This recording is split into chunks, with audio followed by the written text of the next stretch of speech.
This is Wheel Bearings. I'm Dan Roth from Forbes. I'm Sam Abu-Al-Samad from Guidehouse Insights. I'm Rebecca Lindland from Rebecca Drive. Let's get to the garage, talk about cars. So Rebecca, you are in the 2020 Buick Encore GX, and I want to know what differentiates the Encore GX from the rest of the Encore lineup. And because you're an Encore owner on your own, I want to see how the new one stacks up to was it Coco? Coco, yes. Right. So for our listeners who may not know, Coco is my personal vehicle. She's a 2015 Buick Encore, chocolate brown with butterscotch interior. And she's just such a good little car. I know people laugh at me, but I love my little Encore. So wait.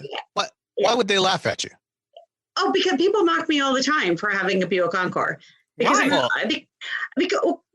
I guess I'm supposed to have something cooler. I love her. Is that just because you live in Greenwich, Connecticut? No, it's actually my friends. It's my friends out on the West Coast. Oh, that mock me profusely. Oh, I think and maybe part of it is because you're driving things like Aston Martins back to back. Yeah, I could do it as well.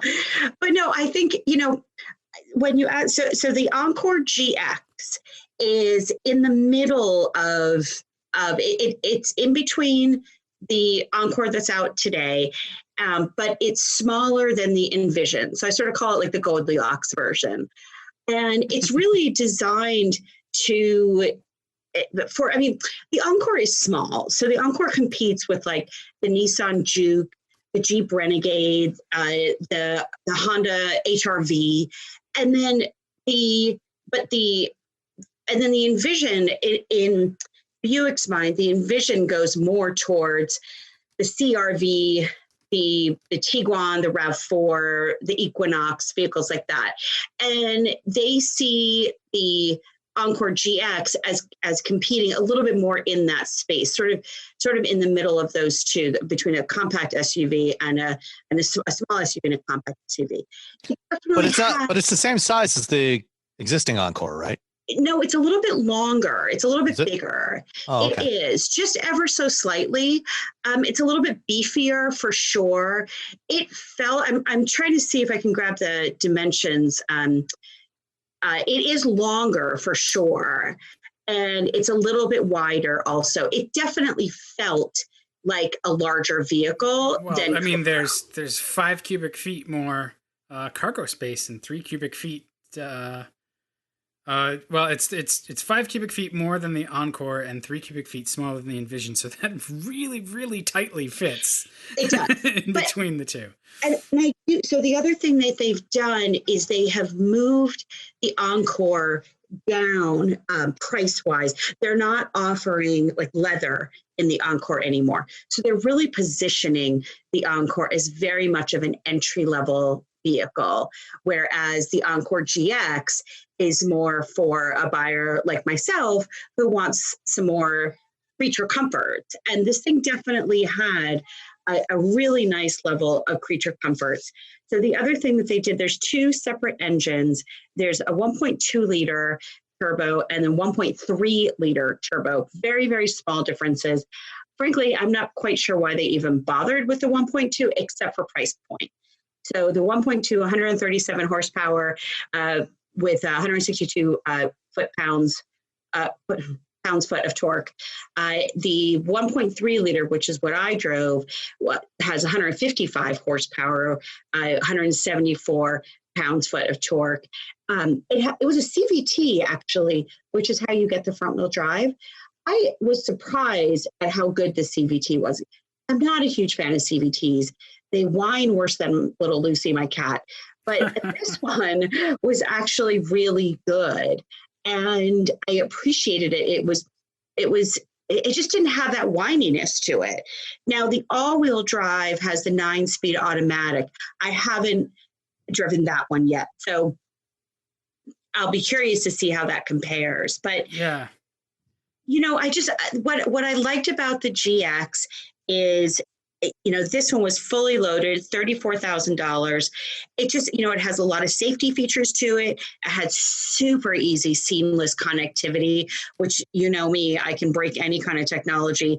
And this one worked out really, really well. Android Auto and Apple CarPlay. Of course, it has, the Wi-Fi that GM's had forever in their vehicles. And I don't know, it's just such a good little car. Like, everyone I showed it to really thought it was nice looking.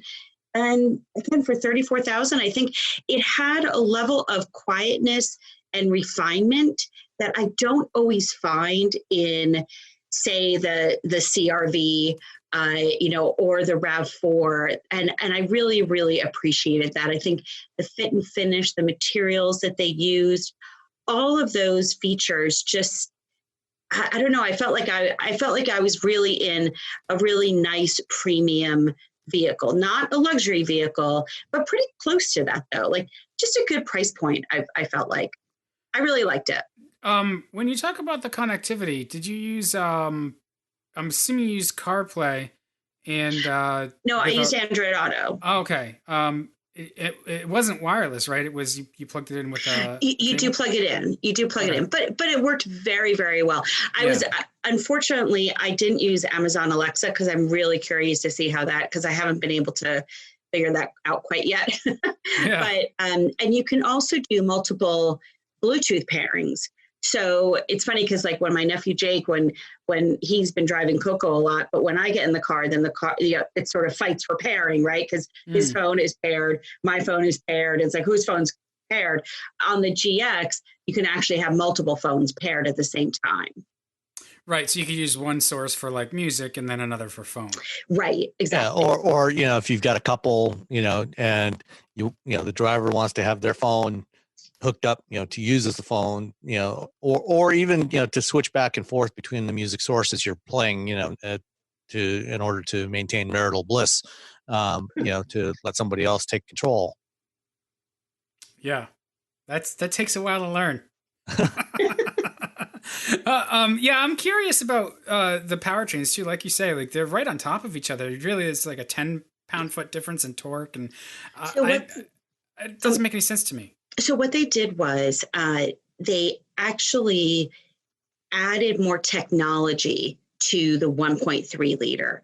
So it actually gets better fuel economy. It gets better highway. It actually has a better 0 to 60. It does have higher horsepower. I really think that 1.2 is strictly for price point. It's strictly so that they can start it at a low price. That's crazy to me that like adding an extra engine that they don't expect anybody to buy is going to allow them to make it cheaper. I don't know. It's what's odd is that the price differential between the base GX and the base regular Encore is only $900. It's $23,200 for the Encore and $24,100 for the GX. So I mean it's not a huge price differential. And it almost seems like like you said, Dan, it would have made more sense to just have the one powertrain, even if they maybe did two different, offer it, base front wheel drive model with the CVT, and the up level trims with the 9-speed or something like that. But having these different combinations is odd. Yes, it is. I mean, I think, I wouldn't be surprised if the Encore goes away at some point in time. I don't know. Yes, It doesn't really. It is probably a transition. And are you guys having audio issues with me? Nope. Does it sound weird? Nope. Okay. I don't know what's going on. We never have issues with you. I'm sorry. What was that? I said we never have issues with you. No, I know. I am the queen of no issues. Oh my gosh. Okay. So it definitely steps on top of each other for sure. But I do think, I imagine that the Encore will probably go away fairly soon. Well, I think what makes it a good fit for a lot of people, and probably be the reason why you actually bought one with your own money, is that it's a good size. It's still handy. This would be a hatchback if it weren't a crossover, and it's just a handy car. Yeah, for sure. I mean, I thought it was nice looking. I thought it was a great price point, and my mom could get in and out of it easily. Right. It was really well, that's actually, that's really important, right? The crossover thing has kept ride height low like cars, but has brought up that hip point so that it's easier to get in and out of. Yeah. Yeah. So, again, I thought it was just it's really, really good, solid car. And again, the level of refinement, I feel like is there, whereas I don't always feel like that in some of their competitors. Mazda is probably the closest. But I complain a lot about road noise and such and NVH, and that's why I gravitate towards Buick because it's such a nice, quiet ride, and I really do appreciate that. Well, they are a doctor's car. Do you feel?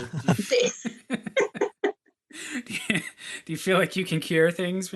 I think too. Looking at it, and this sort of ties into the car I'm driving this week. What did you think of the interior design and materials? One of the things I actually like about the Encore is that it doesn't have a screen that's like a afterthought. It's integrated more smoothly. I love an integrated screen. Now, I will say I didn't like, and this is very picky, but I had to use it a couple of times. I didn't like where the hazard button was.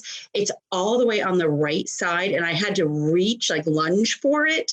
And there were times when there's a construction zone right on my way home on the highway, and sometimes they keep changing it, so people don't really know what it's doing. Like every lane, every day a lane is different. And, the people that are driving these days are driving very aggressively. And so there have been times when I have to throw on my hazards because we're stopping suddenly, and it really lunges over there. But otherwise, I thought that it was really, really ergonomically designed very well. I do love that integrated screen. I agree with you, Dan. I hate when it's sort of just like stuck on, like, oh yeah, we forgot there's a screen here. And I always think, well, someday maybe we'll just put our own phones there. But I think the interior is really nice, huge sunroof, just easy access. Everything sort of just went where I expected it to be, which I liked. The only thing, and I will tell you, I've told you this already, I would have loved to have had ventilated seats. So it has heated seats and heated steering wheel, but I would have very much appreciated to have ventilated seats. Okay. I wish Buick would try to sell them. Because it sounds like a decent car, and my experience in that sort of class of GM vehicle is that they're pretty good, actually. They really are. And that engine, the 1.3 liter, it has plenty of pickup. Certainly didn't have any hesitation on the highway, and again, that CVT was fantastic. So hopefully in the wintertime I'll get an all-wheel drive with a 9-speed. And when do we ever say a CVT is fantastic? Seriously. No, seriously. Right? Pretty much this and the Nissan Maxima. Yeah, that's about it. Yep. I haven't driven a Maxima in a long time. Now that I think about that. All right, we won't diverge. You also had the Hyundai Sonata Hybrid, which I drove not too long ago, and I was really impressed by that. What did you think? That thing was fabulous. What did you get for mileage with it? Oh, shoot, I meant to look it up. Let me just talk to you because I know I did really, really well with the mileage. I want to say I got like 48 and a half. I got something high with it too. Yeah. And that was not trying. Like I was not hypermiling at all. Right. I thought it was absolutely fantastic. What I loved it, because I actually have a Prius this week. What I love about the Hyundai Sonata Hybrid is that it is a hybrid with absolutely no compromises. You are like, it has every luxury. The Prius it doesn't have a power seat. It has the manual seat, a fully manual seat, and it has the manual brake. It's a lot of compromises, and we'll talk about that in the next episode, but this Sonata was just absolutely fantastic. It was just a beautiful looking. I got to really appreciate the new design on it. I think actually I would have loved to have had it be a hatchback because it has that really cool roof line and cool sloping roof. I feel like they could have kind of snuck one in. There's a lot of those cars that sedans, modern sedans that really should be hatchbacks, and right? why they don't build them that way, I we'll never know. Well, especially because they can do them, so many of them nowadays, you can sneak it in, right? And the other thing too that I really appreciated on the Sonata was the different drive modes. You could actually feel the difference when you were driving it in sport mode. Like it made a difference. And that was a lot of fun because, again, a lot of times you don't get that impression. Like it's like, okay, whatever. But this time it was actually like I really felt the difference. And that was fun. That was nice. Yeah, I agree though. Like, Hyundai, they do it already with it's not Hyundai, it's the Kia Stinger, but they had a hatchback in that. And yes, it doesn't harm the look of the car at all to have that big hatch hidden there. And I did find when I had the Sonata Hybrid, I was impressed with the hybrid stuff doesn't get in the way like it used to. We've been trying out hybrid sedans for decades now. One of the first press cars I ever got was an Altima hybrid. It was That's so unfortunate. It was fine for the time. Well, no, actually, no, for the wasn't. time it was actually not either, but it felt like a project. But an unfinished one. But you don't, like the batteries used to be in the trunk. You'd lose your pass through or your fold down seats. Like none of that applies to the Sonata. You're right. It doesn't really compromise at all. Where you compromise is the style because of that fast roof line. You wind up with a trunk that, it's not a bad sized trunk. I think it's like 15 cubic feet or but you so. it's a small opening. Yeah, you just can't get anything in. That's why all these things should be hatchbacks. So that, you open it up, you have this big opening, you have lots of space in there, but you also have the ability to access that space, which is a problem with sedans. Yeah. Yeah. And that's, or you could just do a station wagon, which would be the correct approach. But I mean, a Sonata wagon would look pretty great. Yeah. Like the car itself. And it's funny too, like this is a car that when I first saw it in pictures, I was like, it's kind of fishy looking. When you see it in person, it looks a lot more striking. There's a lot of detail in the design that you don't necessarily pick up. Or just like a lot of thoughtfulness, not necessarily detail, because it's pretty clean, but there's a lot of thoughtfulness in it. Just the way that, there's that body line sort of on the lower part of the doors. And if you look, it's got a deeper draw at the front edge of the front door and the rear edge of the rear door. So it's like it thins out in the middle a little bit because so it looks like the body works and it has a little bit of a bulge in the middle. And it's just like a simple, subtle thing like that, but that gives life to the sheet metal. And I thought it's a really striking design in person when you sort of stand back and contemplate it. Yeah, no, I agree. I think it's really, really nice. And I have to correct myself. It looks like I primarily averaged. Overall, I was at 46. That's about what I got with it. And again, what a slacker. Yeah. Now there was a trip though. One of my first trips, I got 49. So that must have been mostly highway. But still, I mean, just phenomenal. But you're right, Dan. I mean, the styling of it is really high end. It's a looker. I mean, people turn around and look at it and like, what is that thing? And, the front end, I think it's very kind of shark-like, but in a good way. Like it's very expressive, because there's been some shark-like attempts that are not that great. It's leave a good it to shark. Leave it to the sharks. But I also found the sort of the flip side of that as well. It's not offensive. Inside its cabin, in materials wise and stuff, isn't quite as high end as its design, and that's not bad. Every car has to sort of have a compromise and has to be built for a price. I liked the ergonomics and stuff. How did you feel about the sort of materials and then operating the car? Yeah, no. Well, one of the things I really liked was the side cameras where it lights up your blind spots, the digital dash. Oh yeah. And how it lights up and I thought that, so you put your turn signal on and there's a video that starts and it's basically, it'll illuminate and show you a video of your blind sides on either side, which was really cool. And the other thing I love is the little reminder when the car in front of you starts moving forward, it dings and says the vehicle in front of you is moving. And I think it says, I just love that. I thought that was really cool. The other thing is that when I stopped at one point and pulled over to take pictures, and I closed, so the car was on. I closed the door, and I got back in, and it says vehicle will be turned off automatically, and it basically says in 30 minutes. So you know how, because some people have left their hybrid on, not realizing the car is still basically on because it's quiet. So it will turn itself off in 30 minutes, which I think is, again, a very thoughtful feature in case, because it is easy to do when you've got a lot on your mind that you don't realize that you haven't turned off your car. But I thought the interior, I liked it. I thought the materials were fine. It's for $36,000. It's a really, really nice vehicle. Yeah, I think they're fine, but they're just fine. And the design is good. Inside and out, I can't fault the design. I like the way it's executed. But if we're going to be picky. Yeah, I've driven worse.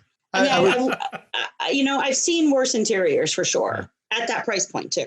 Yeah, no, I would say, this is very close to the class of the field, which I still think is the Mazda 6 in terms of its interior. This is very nearly as good. And I agree with you, Rebecca. I like the thing that Hyundai is doing with the side cameras and displaying, when you put on the turn signal, displaying that in the digital instrument cluster. And they do that. They have that in the Palisade as well.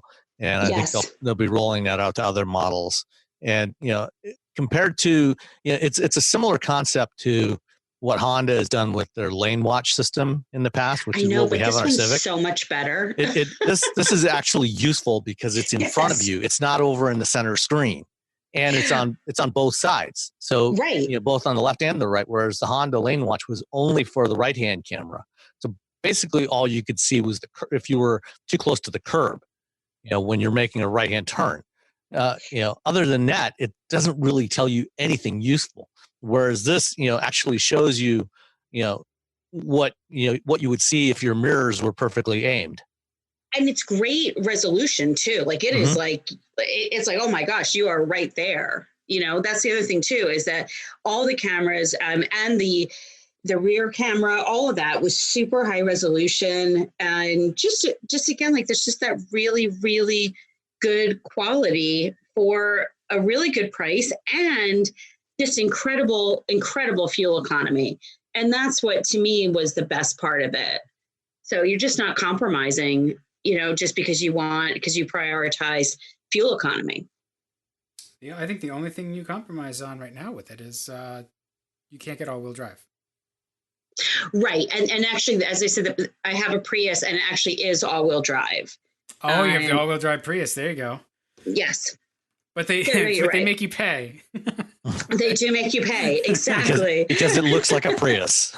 Tune in next week. But the Prius is a hatchback too, so like that's interesting. The Sonata's a little nicer, certainly a little more stylish. It's a little more traditional sedan. It's a lot more stylish. It's a lot more. I mean, everything about the Sonata is better, except its utility, perhaps. And so if you're buying a car to use it, I don't know. I'd rather be in the Sonata. Yeah. The Sonata doesn't hurt your eyes every time you walk up to it. Wow. I guess I was going to say even still you don't like the Prius, but the Prius did not. The Prius drives fine, but it's hideous. I mean, it got pretty ugly for this generation. Yeah. Yeah. No, it's atrocious. No. I when I was taking pictures earlier today of the Prius, I saw another one, and it was actually that same, because this one is like that. They call it sea glass, but it's that like insipid pale green, and so there was an older one, and it looked just the same. It was like, yeah. Well, that's the point. You have to conserve with your conspicuous consumption rather conspicuously. Well, you know what? Let's stick with Hyundai Group here, and we'll skip to Sam. You're in the 2020 Genesis G90, and we touched on this car when I talked to my friends John Paul and George Kennedy. I did a little sort of mini episode, which we can put out in the next few days. But we picked this as the New England Motor Press Association's sort of luxury car of the official luxury car of New England. Or we have categories. We do the winter car of the year, and we broke it into categories this year. And so the G90 won. And I haven't had a chance to drive it yet, but man, it's good looking. I love it is. Although stare at I do still find that grille overwhelming. I think it's too much grille for this car. But aside from that, everything else about it, I think, looks great. For a big, classical luxury sedan. I think its overall proportions are fantastic. I love the wheels that were on the car that I had on the. The one I had was the rear-wheel drive premium with 3.3 liter turbo. Does it have those flat wheels? Like the rims are very they're flat in the middle, but there's like a lace pattern around the perimeter. I think they look. I think they look really good on this one.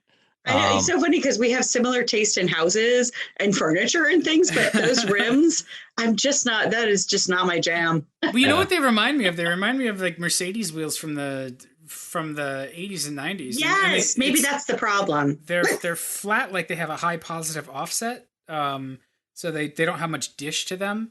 So it's a look.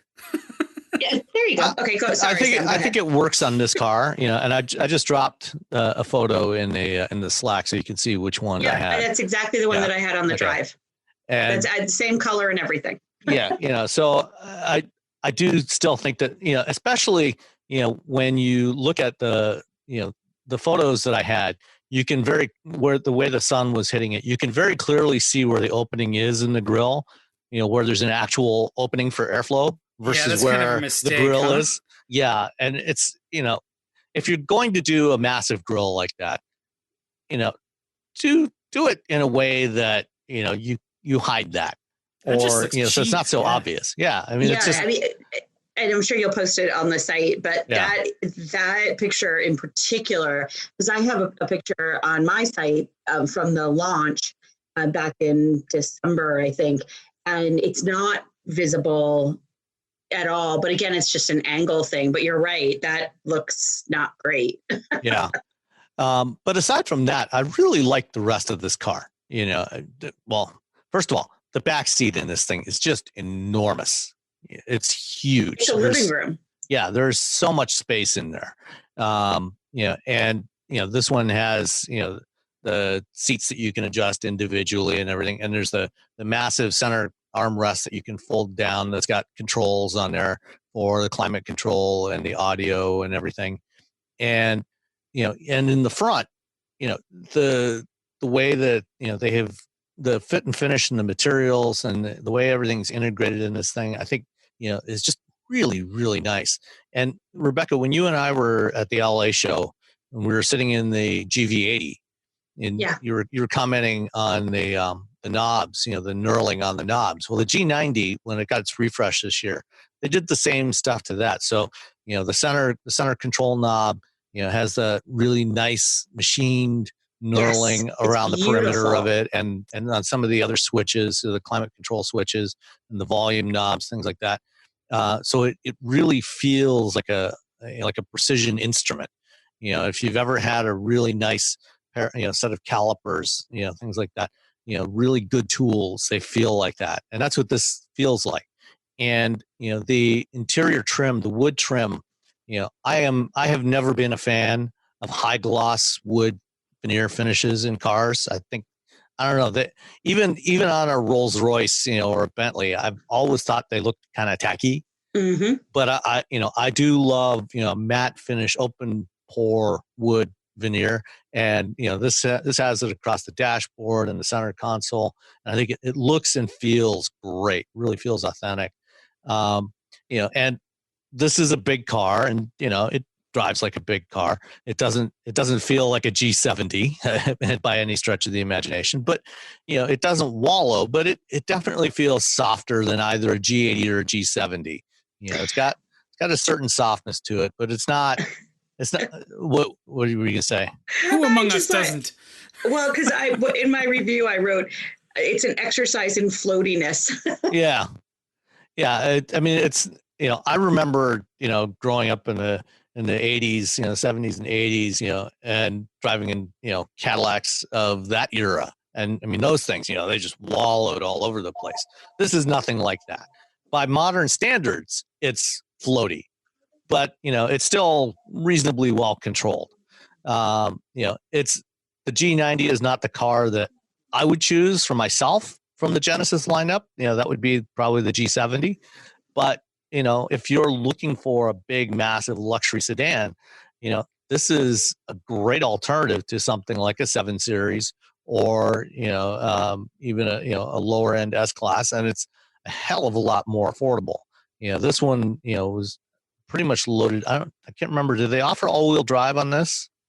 I don't know if they do or not. All-wheel drive is available. Yeah, this one was rear-wheel drive, but it had pretty much everything else on it. It came to $73,000, which is not inexpensive, but compared to something comparable from Germany, it's probably a good $20,000 to $25,000 cheaper, if not more.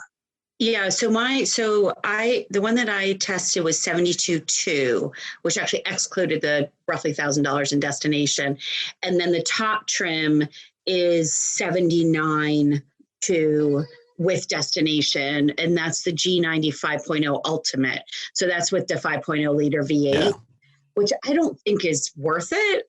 I mean, no, the twin turbo V6 has got more than enough power for, for this car, 365 horsepower. You're not going to be driving it like a sports car, but it's got more than enough thrust to accelerate, when you're merging on highways and things like that. Yeah. I think the interior is absolutely beautiful. I agree with you. I love that matte open pore wood. I think that's, and just the leather, all those fit and finishes, the touch points, I think are really, really lovely. I do think that,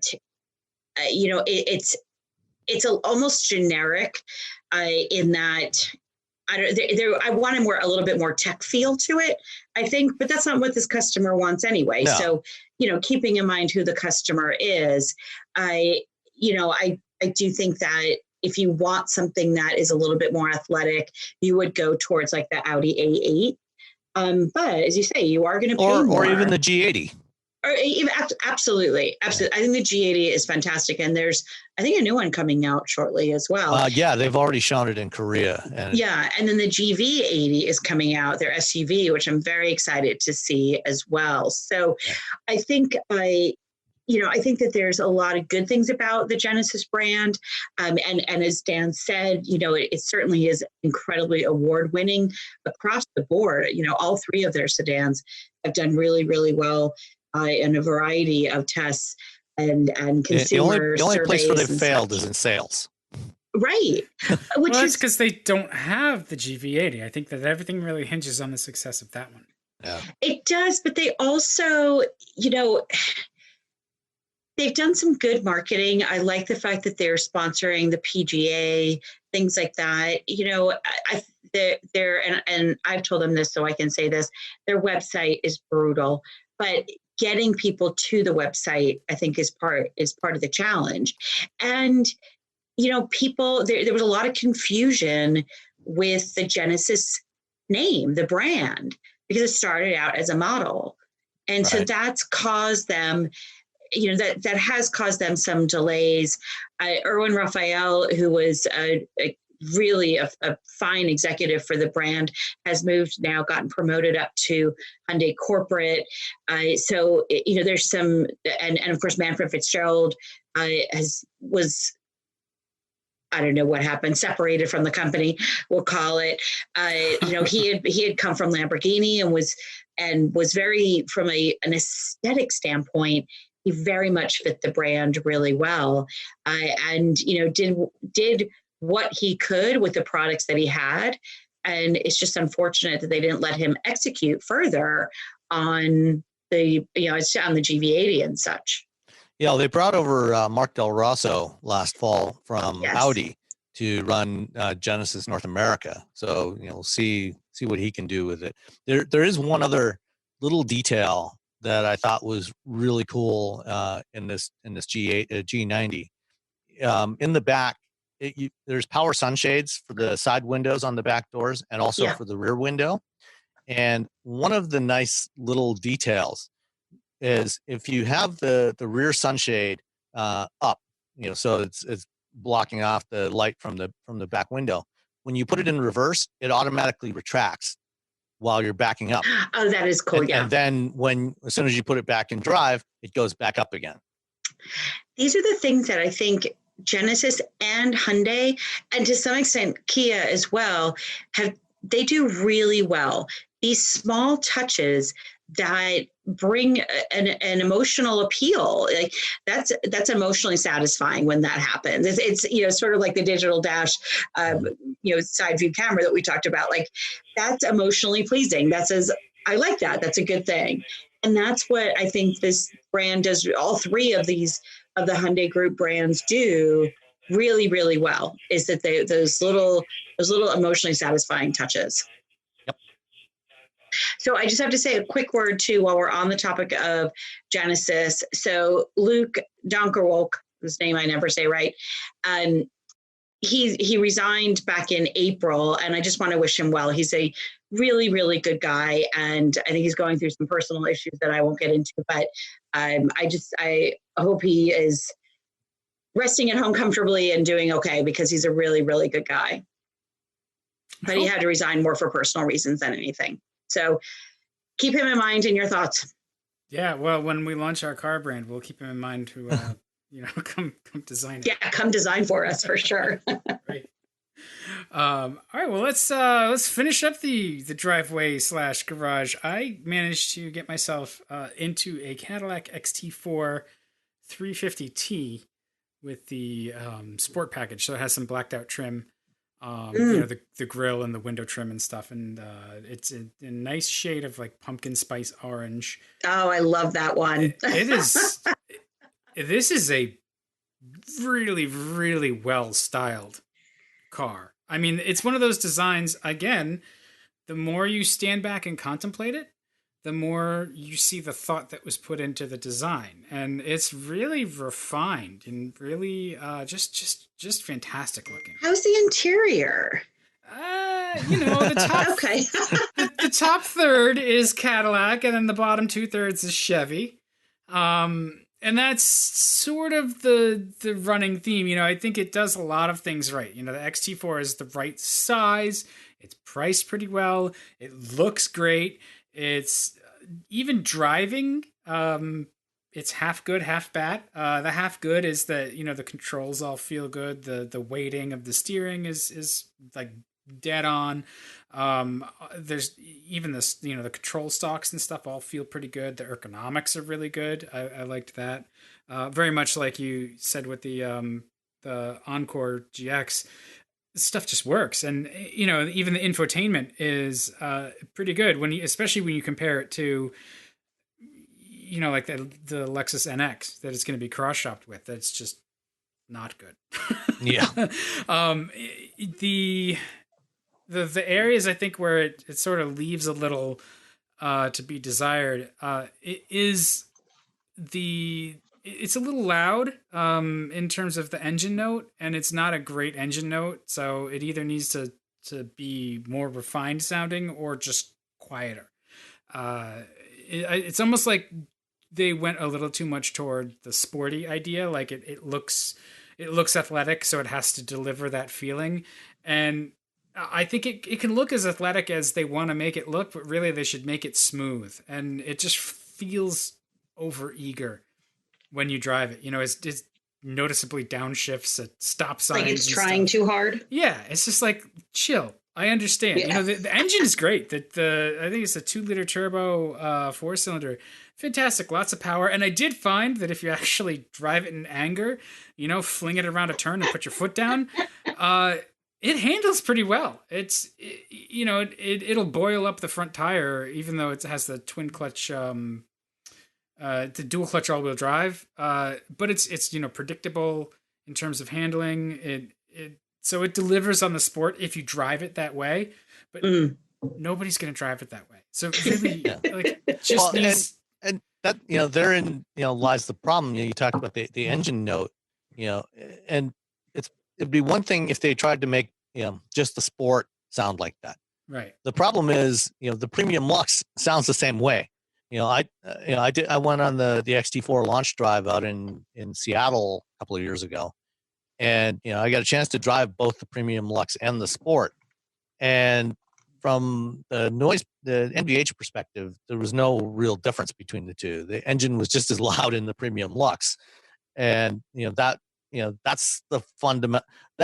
That the NVH is the single biggest complaint I had about the XT4, other than maybe the value proposition. But both road noise and the engine, were too noisy, I thought, for a car at that price point in that segment. Yeah, it's Isn't weird. That annoying because they do Buick so well. Yeah, I know. Yeah. Like, what's up with that? And it's weird. Like, I was actually checking to see if the Encore and the XT4 share platforms, and they don't. This actually, it feels like exactly what I thought it felt like, which is a sort of premiumized Equinox. Yeah. which is like, it's fine, but you don't want it to be fine. You want it to be like, wow, that's good. Yeah. And they made the suspension too stiff. So while it does deliver on the handling, again, just make it smoother, make it go over bumps a little better. Because it's not like the structure is soft. It feels solid. So I find it weird to be an enthusiast and a driving enthusiast and to be saying like, this one really feels like it needs more damping in all aspects. Like, it just needs to be a little bit calmer. The premium Lux is a little better. The premium luxury gives you a slightly softer tuning, and the ride quality is a little better, but it's still noisy. Yeah, and that's like, I guess I could probably get used to the engine note. But it's not a great engine note. It sounds pretty good from outside. It sounds like a sporty 4-cylinder. And I just feel like maybe they were a little confused and they kind of missed their target. Because you got to understand that this is going to be a vehicle that skews probably towards women buyers of a certain age. And that's a wide cohort. You've got women buyers from 35 to like 80. That are going to look at this thing because it's just the perfect size. It's roomy behind the back seat. It's got the power hatch. It's comfy. It's easy to use. It's easy to drive. It's a Cadillac. It looks really good. Like, it hits all the high notes, and then you drive it and you're like, meh. It's kind of Chevy. So, it's funny because the quote that they have on the site says, "We were successful in capturing the Cadillac essence in a really small athletic package." A really small? I don't like. Well, by Cadillac standards, it is small. Yeah, but really small? Like, I don't know. That doesn't make me want to buy it. Yeah, and I think too, like, the athletic, they should not have focused on the athleticism, because I think that does them a disservice. That's going to be a turnoff. It is a turnoff for me, and I like cars that are athletic. This is not the car to be like that. And everything else is pretty good. Even once you're in it and you close the door, that top third of materials is nice. Like I said, the bottom of the door panels, under the armrest, that can be less expensive. And the problem that GM has with all their press cars lately too is all the interiors are black. So I can't really tell how it's going to present. And for me, the different colors actually make it look a little bit more premium, especially if there's a nice rich brown or a tan in there. It makes it feel richer. So that may be my psychology. No, there's a lot of black in there. Yeah, and black can look really cheap. I'm just looking online. Is that the only? I'm wondering. They may be really restrictive with the colors. Yeah, which I understand. I appreciate that for cost and simplicity. But as you say, like, that interior, okay, so in the sport, they've got Sedona jet black leatherette, jet black leather, and they've got a couple of whites. But you're right, the dash does not really change that much. And the problem is the competition is so fierce in this segment that you have to give people a reason to purchase. Well, I think that the details have been sweated. It's very comfortable. And I do like the material choice on the seats and the dash, and the stuff you touch is good. Nothing there felt cheap to me. I like that integrated screen in the dash. Its tech is good, actually. It integrates with CarPlay. It's fast. It connects really easy. It has wireless CarPlay, which is this nice. Doesn't have wireless CarPlay. I looked for it, but it doesn't have it. But that's funny to me because I prefer wired CarPlay anyway, because you just plug it in with a cable and you're done. Wireless CarPlay gets you back to Bluetooth, where you got to fiddle with stuff. Right. I'm interested to what you say about the value proposition, Sam, because it seems like a good value to me at $50,000. Well, the thing is, though, if you, especially, if you look at the base price, about 36,000, it seems fine. But when you actually start adding on equipment and then comparing it to competitors, like, especially the Sport, the clear competitor to that one is the Acura RDX. And, when I did the launch drive, I compared it, with the same equipment.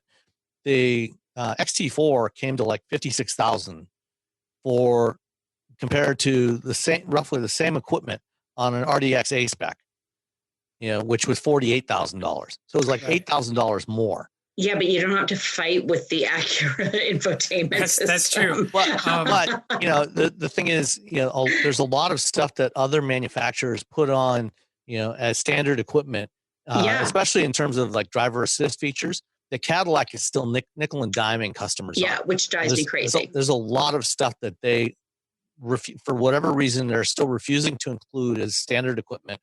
Things like, collision warning and lane departure assist and, adaptive cruise control that you can get as standard equipment on cars that are, 1/3 of the price or half the price. And you're paying an extra $1,000 or $1,500 for some of these things on the Cadillac. And that's where the value proposition starts to fall apart, is when you start using the options list. It gets very expensive very quickly compared to the other vehicles in the segment. Yeah. Okay, that's fair. And I think that the RDX actually probably outdrives it without being as harsh. The Cadillac looks better. A lot better. If you buy on style.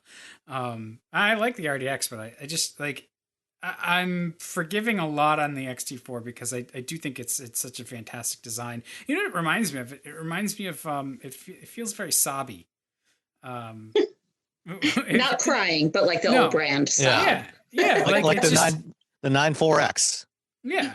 And I think that that was, I wouldn't be surprised if that was, that there were people that worked on the 94X that were involved in this thing, and still, were sad that the 94X went away without ever really having a chance in the market. They only built about 2,000 or so of them before Saab was discontinued.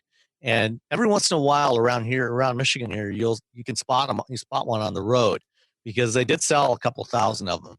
But it's unfortunate. But you're right. This does have kind of that same feel as the 94X did. Yeah, very similar size. It's good. I think it's in a tough segment though, and so we'll see if it's good enough to really help them stand out. But I'm impressed with it overall. I think that it is really, it's what Cadillac needs to be doing. They spent 10 or 12 years fiddling around perfecting the sedan that nobody's going to buy. Yeah. They've done a really good job at it. Now they need to bring that. One element of the design that I really like that is really functional is the side glass. If you look at it, you'll notice that the side glass on the rear doors actually extends back quite far, and relative to where the back seats are. And a lot of cars, a lot of modern, crossovers in this segment, you sit in that back seat and you turn your head to the side and you see the pillar there. You don't have glass right beside you. Yeah, that C pillar is huge in some cases. And in this case, the rear side glass, the glass on the rear doors is actually extends back quite a ways. So when you're sitting in the back seat, you look out, you can actually see out of the car, which is, I think, really nice for anybody that's sitting in the back.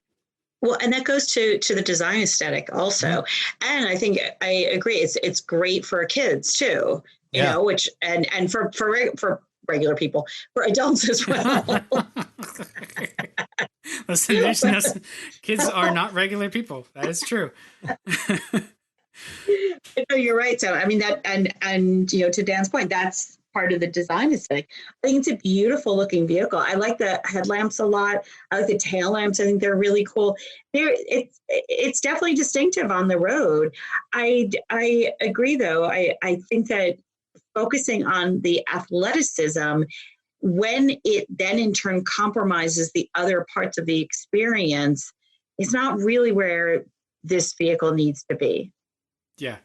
So you know what? Retune the suspension and we'll all be happy. But and I think price wise too, this is crappy to say, but it's not going to sell for sticker. It's going to be rebates. But I don't think the price is bad though. I mean, the base is $35, premium is $40. That's a big jump, and then sport is $41. You get a lot for the premium luxury, that middle trim line, and I'm always a fan of middle trim. I think that it's always a good compromise, but there's still a lot of stuff that's not included at that price. Right. Like I'm surprised with the sport, it doesn't have the adaptive sport suspension. You got to pay like another $2,000 or $1,800 for that, which is that's annoying. Sport, that the accountants have the last word kind of thing is very annoying. So let's dive right into the F-150 then.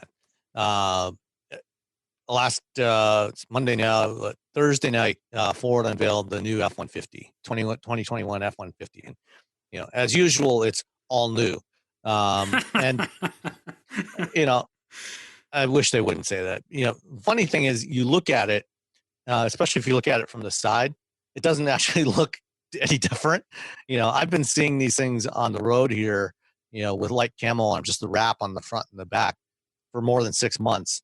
And the first time I saw one, I had to do a double take to figure out, is that the 2021 or not? Because, it looked just like the 2020. And there are details, especially when you see the front without any camo on it. The front definitely looks different. They have revised the front end. The sheet metal is all different on the sides. It doesn't look dramatically different, but it is new dies, so that.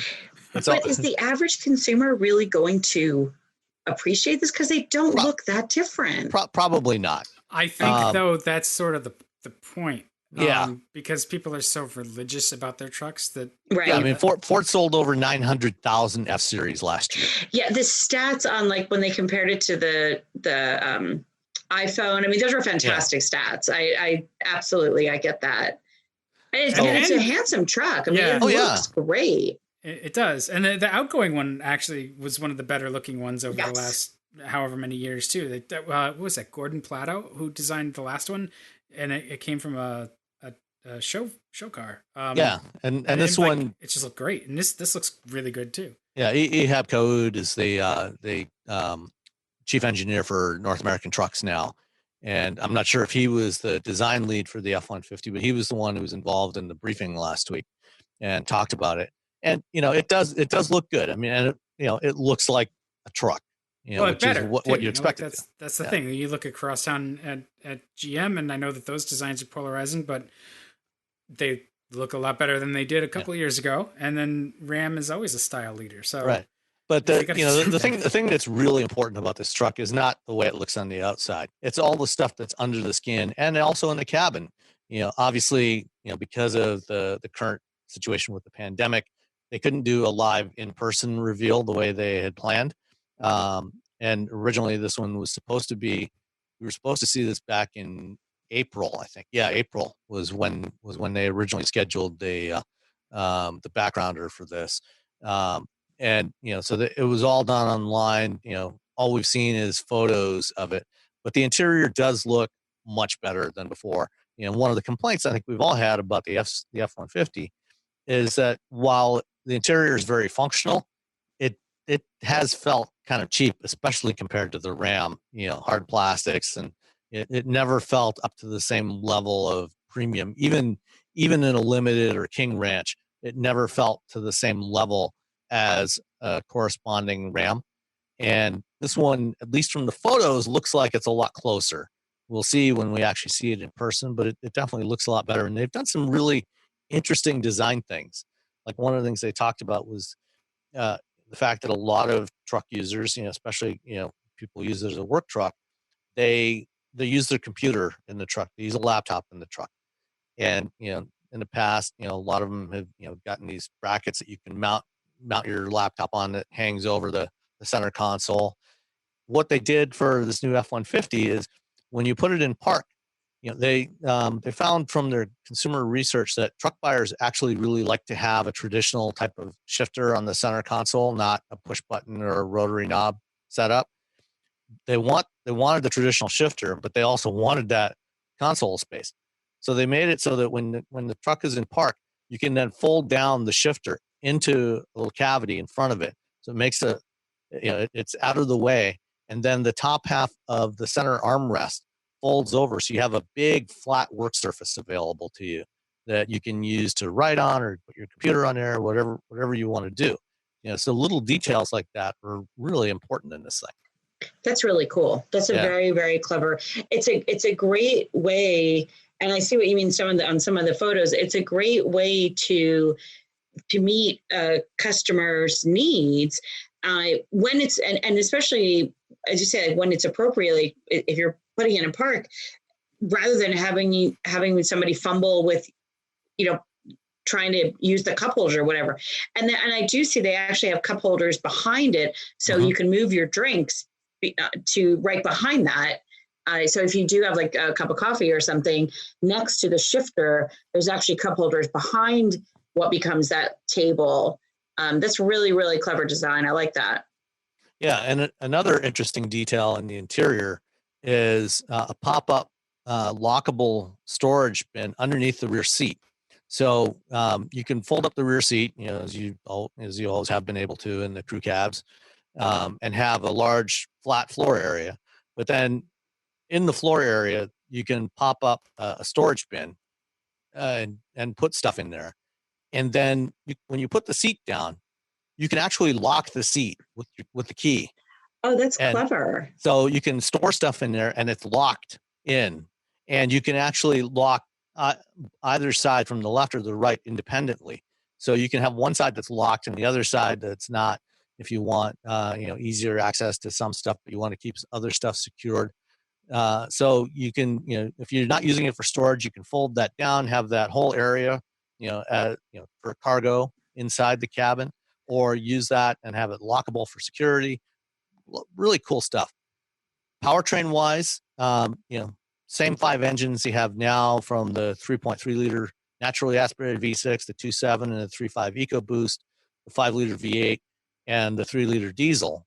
All have gotten some upgrades. But now you also have, in addition to EcoBoost, you have Power Boost, which is the new hybrid. So it's basically the same hybrid system that's on the Explorer, 35 kilowatt motor paired with the 10-speed automatic. But where the Explorer puts the hybrid with the 3.3 liter naturally aspirated V6, the F-150 gets it with the 3.5 EcoBoost. And they're saying this is going to be the most powerful and highest torque light duty truck on the market when it comes up. So presumably that means it's going to be, more than the 450 horsepower that's in the Raptor today. And certainly more than the 400 plus horsepower you get from the V8s and the Ram and the GM trucks. And it'll have over 12,000 pounds of towing capacity with the hybrid, which is something that when GM did their 2-mode hybrids on their pickups 10 years ago, they only got 6,000 pounds of towing capability. So this is going to have, no compromise on the towing, which is good. And then the other thing that they have is something that they actually first talked about a couple of years ago when they first said they were going to do the hybrid pickup, is an onboard generator. A lot of work truck users have to carry along a gas generator to power their tools and stuff at a work site. For the hybrids, it's going to have standard what they call power on demand. So the base setup on the hybrid, you get 2.4 kilowatt output, and there's going to be 3 120 volt AC plugs in the back corner of the bed that you can use to plug in your tools and equipment. And then there's an optional 7.2 kilowatt output version, which is enough to pretty much power most of your house. And that'll, in addition to the AC plugs, that'll also have a 240 volt outlet on there, to power your really big tools, your MIG welder, to power your like electric vehicle charger. Yeah. So when you come across a Tesla that's stranded. Yes. Stranded. Thank you. Stranded on the side of the road with a dead battery, you can plug them in and charge them up.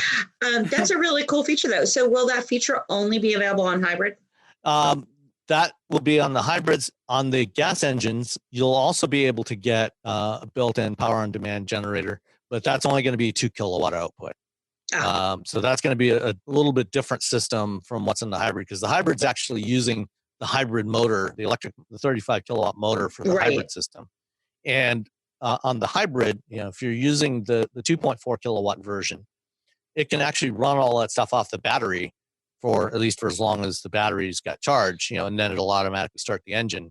With the gas engines, obviously, it's going to be running the engine all the time when you're using that. But, that's still going to be probably cheaper to run, more efficient, and cleaner emissions than what you would get from a typical gas generator, portable gas generator that you're going to bring along. It's cool. It looks like they really put some nice features in. I'm looking at in the bed, there's an array of plugs available, like 110 volt. Yep. And I don't know all the different ones, but it's plug in your dryer. Yeah.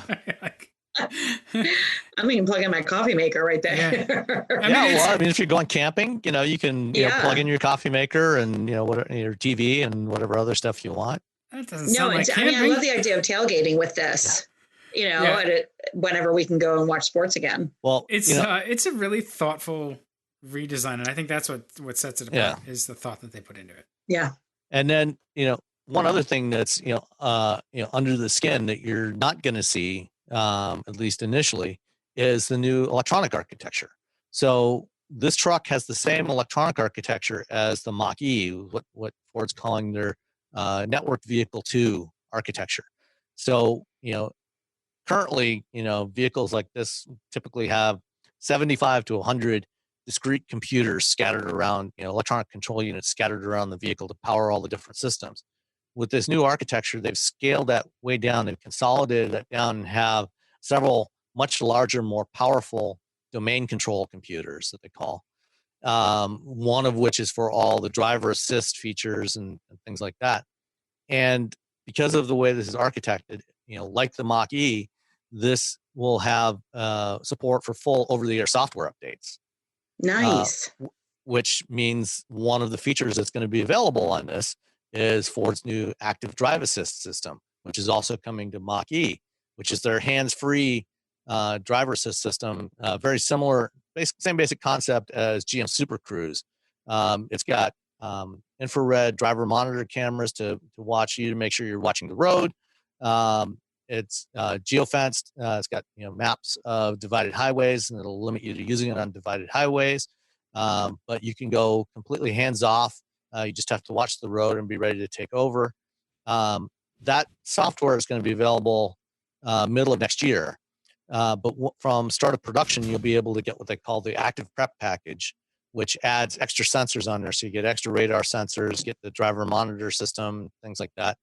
And then when the active drive assist stuff is ready, you can get an OTA update to turn on that functionality. And then they've promised that they'll be doing other functional updates for the system as well over time. That They said for the Mach-E, they've talked about, being on a cadence of about every 6 weeks for doing various kinds of updates to the vehicle, and the F-150 is probably going to be similar. Solid update in Truckland that's super competitive. So, yeah. It's going to be a very interesting year for trucks. And then, later next year, there will also be a fully battery electric version of this. Cool. I mean, it's just going to make the current F-150 plummet in price, right? Because everybody's going to want the new one, which is not what's going to happen, because I decided to move my car search from E-Class wagons to now HD pickup trucks. And they're impossible to find unless they've been beaten to death. Or they're very expensive. There's a Silverado 3500 in my neighborhood for sale. Yeah? Yeah. Only 13 grand. Does it have rocker panels left? It seems to be. It seems to. I didn't see any significant rust on it.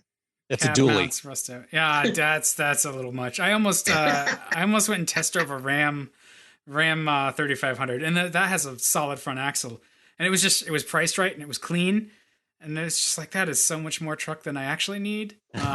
But we'll talk about the truck search as it continues. Well, let's dive into a couple of listener questions then. All right. So first one: would buying a 5-year-old, never winter-driven BMW 335i help with its reliability over one that's driven in winter? Does winter driving really affect anything mechanically? Dan? Winter driving melts your car, but it doesn't really affect anything mechanically so much as you have to deal with the effects of corrosion. So where you're going to find winter driving issues is stuff like the braking system. Rotors and calipers and brake lines tend to really bear the brunt of it because that stuff gets caked on there and sits. And then just corrosion underneath. I honestly don't think that a car that hasn't been driven in the winter is necessarily going to be any better than something that has been. It may be less prone to corrosion again, so you got to check it for rust in the body. But you're talking about a car that sits all winter, and so that means that it could get infested by mice, or just depending on how it's stored, that's not good for it either. So. Well, and depending on where it is, FF6, who sent us this question, doesn't say where he is. So, if it's in a southern state, then it may be driven year round, just never driven in winter. I agree with you, Dan. I think, winter driving, has its own issues, mostly around corrosion. But I think the real problem you have with a used BMW, the reliability problems have nothing to do with winter driving. Yeah. And, the 335i. So, did he say what year?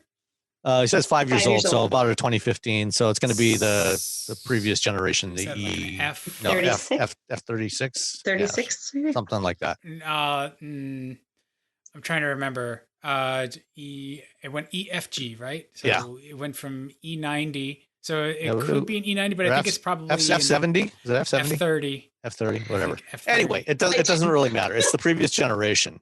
I honestly buy on condition. And just check carefully. It doesn't really matter when it's been driven. It's engineered to be driven in that kind of stuff. Yeah. I think it's more how many miles are on it. I mean, my mom had a 5 Series wagon that she never got above 40 miles an hour. When I took it, it broke down every time. Trying to fluff up the engine and, flush it out and the whole thing. And it was just, and the bottom line was the car just wasn't driven the way that it was supposed to be driven. So I think that the miles make a big difference. And sometimes the lower miles are more of a red flag than slightly higher miles. Yeah. And if you want to really learn more about the joys of driving an older, used BMW, I highly suggest listening to a number of episodes of the Accidental Tech podcast, where our friend of the show, Casey Liss, who formerly owned a 2008 or 9 330i, describes in great detail on excruciating detail on numerous occasions his joys of driving that car or owning that car, right up until the bitter end when he finally got rid of it in favor of a Golf R. And I'll drop a link in the show notes to episode 290, where he talks about the transition from the BMW to the Golf R, and you can hear all about that.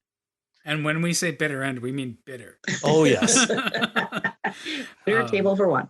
yeah. All right. One more. My local GM dealer, this is from Eric White. My local GM dealer has a new 2019 Buick Regal Tour X for $11,000 off MSRP. They've had it for nearly a year. It's a tempting deal, but is it worth it? I like wagons and their practicality, but how is the Tour X? Yes, take it. Don't wait. Go get it now. Really? You guys that positive on that car? Oh yeah, it's fantastic. It's great. Yeah. It's it drives really well despite it, having too much ground clearance. I think it looks great. It's it's quite roomy inside. You got lots of cargo space in the back there. It's a wagon, so what more could you ask for? And no, it's true. It sounds like it's a great deal. I thoroughly enjoyed it. I went on the reveal on the launch a couple of years ago out in Colorado, and it was great. And from a wagon standpoint, I think it's terrific. I like the ride height a lot. I like having just a little bit higher ride. Somebody owns one in my neighborhood, and it catches my eye every time it goes by. It is a handsome car. I'll give it that. Like, I haven't driven one. So get on it, GM. But before they're all gone. Before it goes away, yeah. It's not like it's not going to be like Saab, where like you were talking about the 94X earlier. Like that, the problem with that is like you crack a windshield that's totaled because you just can't get one. I don't think the Regal Tour X is going to be like that. I don't. The mechanical bits, are mostly the same as what you find, in a bunch of other GM cars, even though this one's built in Germany, by Opel, which is now Peugeot. Yeah. It's got the same 2-liter 4-cylinder that you'll find, and the 9-speed transmission that you'll find in that XT4 and a bunch of other GM, transverse engine cars. So you're not going to have an issue getting parts for this thing. And, of the 3 trim levels, the Essence, which is the top trim level, with all-wheel drive, goes for $36,000. So even if it's an Essence, $11,000 off of that, you're talking $25,000. If you can get a Tour X for $25,000 or less, I'd say don't hold off. Go get it. That's a really good deal. It is a really good car, and Rebecca and I both reviewed the thing, and I'll put links to both of those articles in the show notes. It's an excellent choice. Yeah, for sure. Okay.